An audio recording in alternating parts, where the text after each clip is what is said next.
tonight, we can actually see what that murderer, what Bryan Kohberger was doing while on the loose.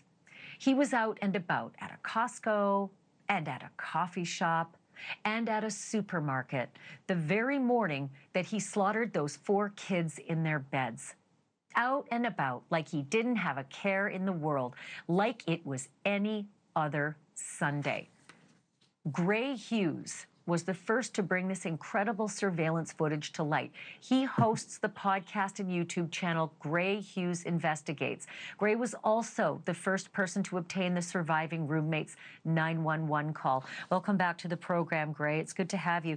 I just want to start by saying I watched your entire episode and it gave me chills. I wanted to ask you your first thoughts upon seeing these nonchalant actions of this murderer just hours after he did what he did. I think that's what it is right there. It's how casual he was. Like it was just an ordinary day. There's no way any of those people around would have thought that he had any part in killing 4 people just, about 8 hours prior to that, you know? He walks in there.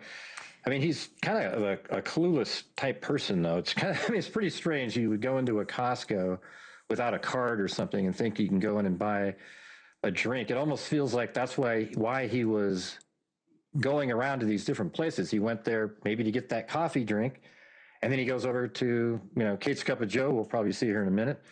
And well, let me take you frame by frame. I want to go in. Gray, yeah. I want to go in sequence because you are really, really thorough in how you put this together. So let me start.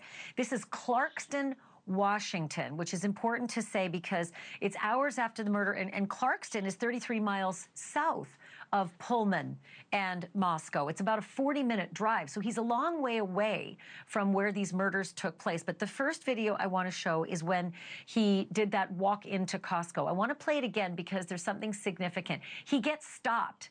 And I think what we've all kind of figured out here is that the greeter, he's about to walk right by the greeter, and the greeter says, "Give me your card, your membership, and take me from there."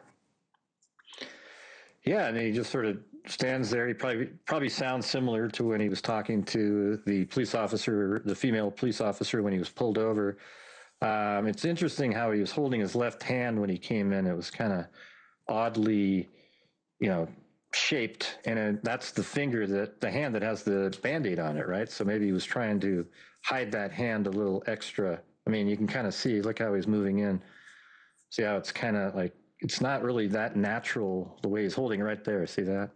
Very kind of strange. He doesn't sort of casually relax next to him. It's sort of a weird shape. And now he puts it in his pocket. I don't know if he just does that or he doesn't want somebody to notice his hand. But, he's just probably coming up with excuses like, hey, we don't have Costco's in Pennsylvania, so maybe I thought I could just come in and buy a coffee or something.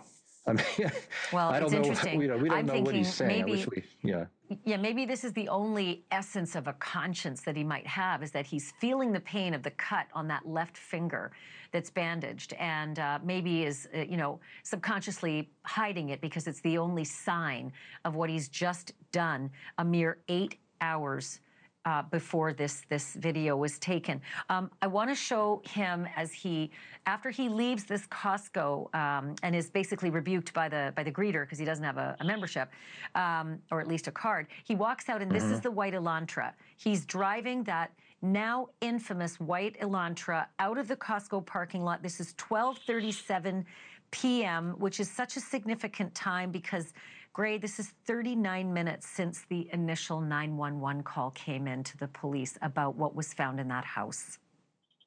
It's always interesting to have those juxtaposition of different time frames like that.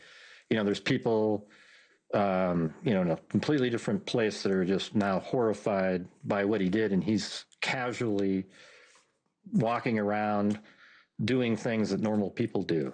And he knows while driving around that he's killed 4 people, It's crazy. And we talked at length after this date about, a white Elantra. We're on the hunt for a white Elantra, and there it was that morning driving past Costco.